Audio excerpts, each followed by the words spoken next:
പറയുന്നവർക്കും കേൾക്കുന്നവർക്കും ഒരുപോലെ മനസ്സിലാകാത്ത ഒരു വിഷയമുണ്ടെങ്കിൽ അത് സ്നേഹമാണ്.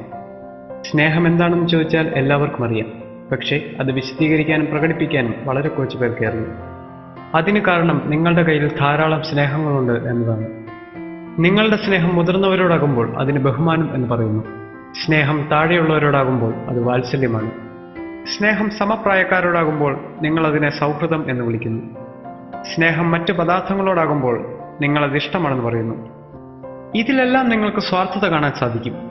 സ്വാർത്ഥതയില്ലാത്ത സ്നേഹത്തിന് പ്രേമം എന്ന് പറയുന്നു. പ്രേമം എന്ന സംസ്കൃത പദത്തിന്റെ അർത്ഥം സ്നേഹം നിസ്വാർത്ഥമാണ് എന്നാണ്. ഇന്ന് ഏറ്റവും കൂടുതൽ തെറ്റിദ്ധരിക്കപ്പെടുന്ന വാക്കും പ്രേമമാണ്. ഇന്നാർക്കും പ്രേമമില്ല, എല്ലാവർക്കും തമ്മിൽ ഇഷ്ടമാണ്. അങ്ങനെയെങ്കിൽ എന്താണ് സ്നേഹം? ഡോക്ടർ സ്റ്റേൺബർഗിന്റെ കണ്ടെത്തലുകളുടെ വെളിച്ചത്തിൽ ഞാൻ വിശദമാക്കാൻ ശ്രമിക്കാം. സ്റ്റേൺബർഗിന്റെ ട്രയാങ്കുലർ തിയറി അനുസരിച്ച് പാഷൻ, ഇന്റിമസി, കമ്മിറ്റ്മെന്റ് എന്നീ 3 ഘടകങ്ങൾ ചേരുന്നതാണ് സ്നേഹം. മറ്റൊരാളുടെ ശരീരത്തോട് തോന്നുന്ന ആകർഷണത്തെ പാഷൻ എന്നതുകൊണ്ട് അർത്ഥമാക്കുന്നു. മറ്റൊരാളോട് രഹസ്യങ്ങൾ തുറന്നു പറയാൻ നിങ്ങൾക്ക് തോന്നുകയാണെങ്കിൽ അതിന്റെ കാരണം ഇന്റിമസിയാണ്. നിങ്ങളുടെ ഇഷ്ടപ്രകാരമോ അല്ലാതെയോ നിങ്ങളുമായി ബന്ധപ്പെട്ടിരിക്കുന്ന എല്ലാവരുമായും നിങ്ങൾക്ക് കമ്മിറ്റ്മെന്റ് ഉണ്ട്. ഉദാഹരണമായി, നിങ്ങൾക്ക് അച്ഛനും അമ്മയുമായുള്ള ബന്ധം. അതിൽ പാഷനില്ല. ഇന്റിമസി ഉണ്ടാവാം, ഉണ്ടാവാതിരിക്കാം. എന്നാൽ കമ്മിറ്റ്മെന്റ് എന്തായാലും ഉണ്ട്. കാരണം അവർ നിങ്ങളുടെ അച്ഛനും അമ്മയുമാണ്, നിങ്ങൾ അവരുടെ മക്കളാണ്. ഈ 3 ഘടകങ്ങളും ചേരുന്നതാണ് സമ്പൂർണ്ണ സ്നേഹം എന്ന് സ്റ്റേൺബർഗ് പറയുന്നു. ഇതിൽ ഓരോ ഘടകവും ഒറ്റയ്ക്ക് നിൽക്കുമ്പോഴും 2 ഘടകങ്ങൾ ചേർന്ന് നിൽക്കുമ്പോഴും പലതരത്തിലുള്ള സ്നേഹങ്ങൾ നമുക്ക് ലഭിക്കുന്നു.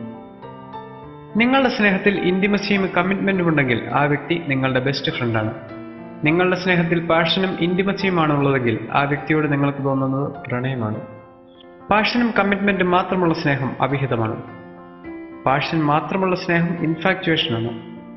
ആദ്യ ദർശനത്തിൽ തന്നെ ഒരാളോട് നിങ്ങൾക്ക് സ്നേഹം തോന്നുന്നെങ്കിൽ അതിന്റെ കാരണം ശാരീരികമായ ആകർഷണത്വം മാത്രമാണ്. നിങ്ങളുടെ സ്നേഹത്തിൽ ഇന്റിമസി മാത്രമാണുള്ളതെങ്കിൽ അയാൾ നിങ്ങളുടെ ഫ്രണ്ടാണ്. കമ്മിറ്റ്മെന്റ് മാത്രമുള്ള സ്നേഹത്തിന് എംപ്റ്റി ലവ് എന്ന് പറയുന്നു. എല്ലാ ദീർഘകാല സ്നേഹബന്ധങ്ങളുടെയും അവസാന അവസ്ഥ എംപ്റ്റി ലവ് ആണ്. സമ്പൂർണ്ണ സ്നേഹത്തിൽ നിന്നും ആദ്യമായി പാഷൻ നഷ്ടമാകുന്നു, പിന്നീട് ഇന്റിമസിയും നഷ്ടമാകുന്നു, അവസാനം കമ്മിറ്റ്മെന്റ് മാത്രമായി അവശേഷിക്കുന്നു. സ്നേഹത്തിനുണ്ടാകുന്ന ഈ മാറ്റം അംഗീകരിക്കുന്നവരുടെ ബന്ധങ്ങൾ നിലനിൽക്കുന്നു. ഈ മാറ്റം തങ്ങൾക്ക് മാത്രമാണ് എന്ന് ചിന്തിക്കുന്നവരുടെ ബന്ധങ്ങൾ തകരുന്നു. പ്രണയ വിവാഹങ്ങൾ സാധാരണ വിവാഹങ്ങളെ അപേക്ഷിച്ച് സ്ഥിരത പുലർത്താത്തതിന്റെ കാരണം ഇതാണ്. ഒരു സാധാരണ വിവാഹബന്ധം ആരംഭിക്കുന്നത് എംപ്റ്റി ലവിൽ നിന്നാണ്. കുറച്ച് സമയത്തിനുള്ളിൽ തന്നെ കമ്മിറ്റ്മെന്റിന് പുറമെ പാഷനും ഇന്റിമസിയും വന്നു ചേരുന്നു. വർഷങ്ങൾക്ക് ശേഷം അവരുടെ സ്നേഹം എംപ്റ്റി ലവ് അഥവാ കമ്മിറ്റ്മെന്റ് മാത്രമാകുമ്പോഴും സമചിത്തതയോടെ മുന്നോട്ട് നീങ്ങാൻ അവർക്ക് സാധിക്കുന്നു. കാരണം വിവാഹത്തിന്റെ ആദ്യ നാളുകളിൽ ഈ അവസ്ഥ അവർ അനുഭവിച്ചതാണ്. പ്രണയവിവാഹിതരുടെ അവസ്ഥ ഇതിൽ നിന്നും തികച്ചും വ്യത്യസ്തമാണ്. അവരുടെ വിവാഹബന്ധം ആരംഭിക്കുന്നത് തന്നെ സമ്പൂർണ്ണ സ്നേഹത്തിലാണ്. അവരുടെ സ്നേഹം എംപ്റ്റി ലെവലെത്തുമ്പോൾ കമ്മിറ്റ്മെന്റ് മാത്രമാകുന്ന ആ അവസ്ഥയെ അംഗീകരിക്കാൻ അവർ സന്നദ്ധരാകില്ല. അങ്ങനെ ആ ബന്ധം തകരുന്നു.